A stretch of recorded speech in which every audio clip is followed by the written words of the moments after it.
Welcome back to Mamta Nepal tutorial. और guys इस video के अंदर हम फिजिक्स के कुछ क्वेश्चंस लेंगे, यानी कुछ एमसीक्यूज होंगे जो कि काफ़ी इंपॉर्टेंट होंगे आपके एग्जाम पॉइंट ऑफ व्यू से, और ये सारे के सारे हमारे क्या हैं, फिजिक्स से रिलेटेड रहेंगे। तो let's start with the question first.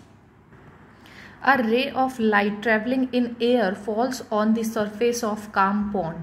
ठीक है, एक पॉन्ड है, एक पॉन्ड वाला इलाका है जहाँ पे हमारे पास एक रे आ रही है, वो सीधा के सीधा किसके ऊपर गिर रही है, पॉन्ड के सरफेस के ऊपर आई है। अब क्या होगा, जो हमारे पास क्या होगा, लाइट क्या होगी, go into the water without deviating from its path. यानी हमारे पास क्या है, अगर हम इसी को एग्जांपल लें, हमारे पास क्या है, ये हमारे पास पॉन्ड का सरफेस है, यहाँ पे हमारे पास लाइट जो होगी लगी है, तो क्या लाइट बिल्कुल ही सीधी की सीधी चली जाएगी, यानी कोई भी डेविएशन नहीं आएगा। ये जो बीच वाला पोर्शन होता है इसे हम क्या कहते हैं, नॉर्मल कहते हैं। तो ये नॉर्मल से कोई डेविएशन नहीं हुआ, क्या ये ऐसा होगा, या deviate away from the normal, या फिर हमारे नॉर्मल से दूर डेविएट होगी, यानी यहाँ से हमारे पास दूर की साइड पे डेविएशन आएगा, या फिर डेविएट टूवर्ड द नॉर्मल, या फिर नॉर्मल ये वाली की साइड पे, यानी हमारे पास ये हमारे पास सरफेस है, ये हमारा नॉर्मल है, तो लाइट हमारी इधर आ रही है और ये थोड़ा सा बेंड हो गई, इस टाइप से होगा, तो ये क्या है, डेविएट टूवर्ड द नॉर्मल होगा। या फिर turn back on its original path, यानी अपने पाथ से वापस, जैसे ही टकराई, टकराने के बाद इस डायरेक्शन में जा रही थी, वैसे के वैसे हमारी वापस मुड़ गई, तो अपने ओरिजिनल पाथ में उन्होंने वापस ले लिया। तो कौन सा होना चाहिए, देखो हमारे पास क्या है, हम कौन सा एरिया ले रहे हैं, एक तो हमारे पास एयर है, ठीक है, मीडियम कौन सा है हमारे पास, एयर से हम किस में जा रहे हैं, वाटर के अंदर जा रहे हैं, तो हमें ये देखना पड़ेगा कि डेंसिटी किसकी ज्यादा है, एयर की ज्यादा होती है वाटर की। ऑब्वियसली एयर और वाटर के बीच में देखा जाए तो वाटर की डेंसिटी जो होती है वो ज्यादा होती है।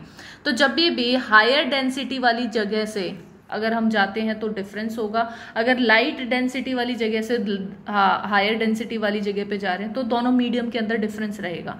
तो हम कहाँ से जा रहे हैं, जो लाइट मीडियम है, यानी एयर जो है हमारा वो हल्का वाला मीडियम है, वहां से डेंसिटी हाई डेंसिटी वाला मीडियम हमारे पास क्या होगा, वाटर होगा। तो हमारे पास जो लाइट होगी वो कैसी होगी, बेंड हो जाएगी टूवर्ड नॉर्मल, यानी हमारे पास ऐसे ये वाला जो स्ट्रक्चर होगा ये हमारे पास बनेगा। ये हमारा नॉर्मल है बीच में, ये हमारे पास लाइट रे आ रही थी, अंदर जैसे ही पानी में जाएगी तो पानी में जाने के बाद ये थोड़ी बेंड हो जाएगी, किस तरफ, जो नॉर्मल है उसकी तरफ मुड़ जाएगी। क्यों, क्योंकि यहाँ की डेंसिटी ज्यादा है और ऊपर वाली जो एयर थी उसकी डेंसिटी क्या थी, कम थी।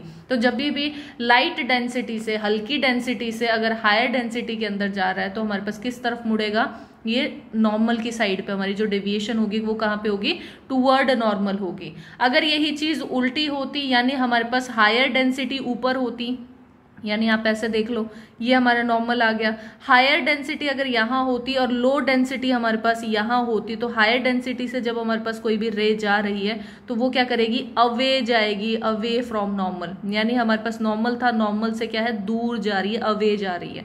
तो हमेशा ये चीज याद रखना कि डेंसिटी डिपेंड करती है कि किधर जाएगी। तो हमारे पास कहाँ से है, लो डेंसिटी से हाई डेंसिटी की तरफ जब भी जाएगी तो लाइट हमेशा डेविएट करेगी टूवर्ड दी नॉर्मल। तो ऑप्शन सी इसका करेक्ट आंसर होगा।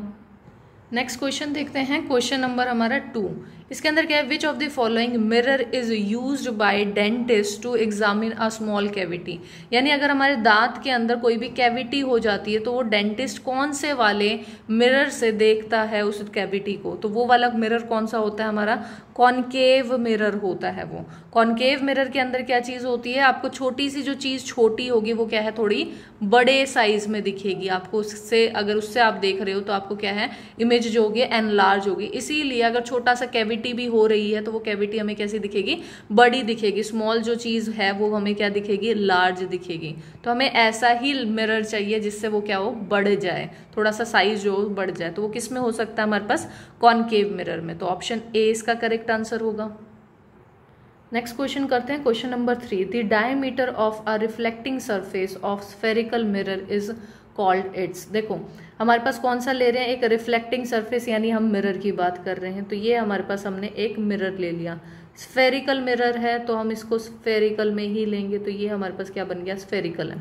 ठीक है, अब हमारे पास जो मिरर हम लेते हैं तो ऐसा तो नहीं होगा पूरा गोल लेंगे, हम क्या करते हैं, ये वाला हिस्सा नहीं लिया जाता, यानी हमारे पास जो हम पार्टीशन कर रहे हैं ये इतना हिस्सा हमारे पास, ये हमारे पास क्या है, मिरर का आएगा हमारे पास, जो कि हमारे पास यहाँ पे हमारी क्या है, कोटिंग हो रखी है, सिर्फ ऐसा दिखेगा आपको, ये हिस्सा होगा, ठीक है। तो अगर मिरर को आप नॉर्मली देखोगे तो नॉर्मली मिरर कैसा दिखता है आपको, ऐसा, ये हमारे पास क्या बन गई है, मिरर का डायग्राम बन गया, ठीक है। अब मिरर के अंदर हमारे पास पोर्शन कहाँ कहाँ पे क्या क्या होते हैं, ये जो होता है इसको हम क्या कहते हैं, पोल बोलते हैं। ये हमारे पास पोल है, ठीक है। ये जो लाइन आपको दिख रही है इसको क्या कहते हैं, प्रिंसिपल एक्सिस बोलते हैं, ठीक है। और हमारे पास यहाँ पे हमारे पास क्या होगा, फोकस होगा, ठीक है। एक हमारे पास क्या होता है, सेंटर ऑफ कर्वेचर होता है। फोकल लेंथ क्यों कौन सी होती है हमारे पास, ये वाली जो रेंज है ये फोकल लेंथ है। लेकिन हमें पूछा क्या गया है इसमें, डायमीटर ऑफ रिफ्लेक्टिंग सरफेस। जो रिफ्लेक्टिंग सरफेस कौन सा हमारा, ये रिफ्लेक्टिंग सरफेस है, तो इसका डायमीटर यानी हमारे पास कौन सा वाले हिस्से की बात कर रहे हैं, ये वाला हिस्सा, यहां से यहां तक का ये वाला जो हिस्सा है इसको क्या कहा जाता है, तो ये होता है हमारा अपर्चर, ठीक है। तो ऑप्शन ए इसका करेक्ट आंसर होगा। जो रिफ्लेक्टिंग सरफेस का जो डायमीटर होता है उसको हम क्या कहते हैं, अपर्चर कहते हैं। तो ये हमारा ऑप्शन ए इसका करेक्ट आंसर होगा। नेक्स्ट क्वेश्चन देखते हैं, question number 4, which of the following mirrors will give the full image of a large object. कोई भी लार्ज ऑब्जेक्ट है, यानी हमारे पास जैसे ये मान लो आप एक ट्री है, तो ये हमारे पास एक बहुत ही लार्ज ऑब्जेक्ट है। इस ऑब्जेक्ट को हमारी जो इमेज बनेगी, उस मिरर से जो इमेज बनेगी वो क्या है, काफ़ी पूरी की पूरी इमेज बनेगी, लेकिन क्या होगी, थोड़ी छोटी होगी, लेकिन इमेज जो होगी वो कंप्लीट होगी। लार्ज ऑब्जेक्ट है उसकी इमेज पूरी की पूरी बन रही है, तो वो कौन से होते हैं हमारे, कॉन्वेक्स मिरर के अंदर ये प्रॉपर्टी होती है, ठीक है। यानी पूरी इमेज बनाना। कॉनकेव क्या कर रहा है, छोटी सी चीज को बड़ा करके दिखाता है, और कॉन्वेक्स क्या कर रहा है, जो बड़ी चीज है उसको छोटा करके दिखा रहा है। तो हमारे पास इसके अंदर हमें क्या, बड़ी चीज को हम क्या छोटा करके पूरी इमेज ले रहे हैं उसकी, तो वो कौन कर सकता है, हमारा कॉन्वेक्स मिरर कर सकता है। तो ऑप्शन सी इसका करेक्ट आंसर होगा। नेक्स्ट क्वेश्चन देखते हैं, question number 5, a convex lens is making full image of an object. एक कॉन्वेक्स लेंस है जो कि प्रॉपर इमेज बना रहा है, पूरी इमेज बना रहा है। If half of lens is covered by an opaque object, कोई भी ओपेक ऑब्जेक्ट से अगर हम आधा सरफेस जो होगा उसका कवर कर देंगे तब क्या चीज होगी। देखो हमारे पास क्या है, कॉन्वेक्स लेंस है, यानी हमारे पास ये वाली साइड रिफ्लेक्टिंग है, और ये हमारे पास जो ये लाइनिंग कर दी ये क्या है, कोटिंग है उसकी, ठीक है। तो इधर वाली साइड जो होगी वो हमारी रिफ्लेक्टिंग है। अब देखो इससे इमेज जो बन रही है वो कैसे बन रही है, हमारे पास हमेशा इमेज क्या होगी, या तो आपको पैरेलल आएगी और वो ऐसे फोकस से होती हुई निकल जाएगी। कोई भी हमारे पास दो हो सकती हैं, कहीं से भी कोई सी भी आ रही है। एक हम क्या है, अगर हम सेंटर ऑफ बिल्कुल पोल के ऊपर से वहीं से ही उतने ही एंगल से निकल गई, तो हमारे पास ये क्या है, ये एक इमेज बना दी उसने, ठीक है। ये नॉर्मल केस में होता है। लेकिन अगर वो ये कह रहे हैं कि इसकी बजाय हम क्या कह रहे हैं कि इसको आधे को कवर कर दें, किसी ओपेक ऑब्जेक्ट से कर दे कि लाइट उसको क्रॉस ना कर पाए, तो देखो हमेशा ये चीज होती है कि कोई भी ऑब्जेक्ट है, कोई भी चीज है, उसके थ्रू आउट ऐसा नहीं है कि सिर्फ दो रेज ही उसके ऊपर काम कर रही, नहीं, यहां से भी आ रही, यहां से भी आ रही, यहां से भी आ रही, इधर से भी आ रही, इधर से भी आ रही है, इधर से भी आ रही है, इधर से भी आ रही है। हर डायरेक्शन से लाइट जो होती है वो आ रही होती है। हम सिर्फ उसको, उसकी खिचड़ी ना बन जाए, कि जो इमेज बन रही है उसकी खिचड़ी ना बन जाए, इसके लिए क्या होता है, सिर्फ दो रे डायग्राम से हम क्लियर कर देते हैं कि कितना कितना हमारे पास कहाँ कहाँ पे इमेज बनेगी। दो रे डायग्राम काफी होते हैं एक इमेज को बनाने के लिए, इसलिए ये अपना काम सिंपल करने के लिए हम दो रे डायग्राम बनाते हैं। ऐसा नहीं है कि अगर हमने नीचे से बनाई और वो हमारी फोकस से क्रॉस कर रही है तो ये हमारे पास नहीं बनेगी, दोनों बन सकते हैं। लेकिन अगर हमारे पास यहाँ पे क्या है, कवर कर रखा है, ये वाला हिस्सा हमारा कवर है, तो नीचे से जितनी भी लाइट जाएंगी, यहाँ वाली लाइट क्या होंगी, सारी की सारी रुक जाएंगी, ये रिफ्लेक्शन में या फिर ये कोई भी इमेज शो नहीं करेंगी। तो क्या होगा, ऑब्जेक्ट तो बनेगा, हमारी जो इमेज होगी वो तो बनेगी, हमारी इमेज में कोई दिक्कत नहीं है, लेकिन इसमें इसकी वजह से क्या हो गया, इंटेंसिटी उतनी नहीं रहेगी, इंटेंसिटी उसकी थोड़ी कम हो जाएगी, थोड़ा सा फेडेड हो जाएगा वो, ठीक है। क्यों, क्योंकि हमने इसको कवर कर दिया, यहाँ से लाइट नहीं आ पा रही, इसकी वजह से सिर्फ इंटेंसिटी डिक्रीज होगी, इमेज में कोई प्रॉब्लम नहीं आएगी, फुल इमेज बनेगी, ठीक है। तो इसका राइट आंसर आएगा हमारे पास ऑप्शन नंबर डी ऑप्शन, ठीक है। Full image of decreased intensity, intensity जो होगी वो कम हो जाएगी इस सीन, क्योंकि हमारे पास क्या है, हमारे लाइट ऊपर से भी तो जा सकती है, ऊपर से भी तो हमारा सेम काम कर रहा है। जरूरी थोड़ी ना जौन सा हिस्सा हमने कवर किया सिर्फ वहां से लाइट आ रही थी तो ही हमारी इमेज बनती, नहीं, हमारी इमेज तो ऊपर से भी बन सकती है।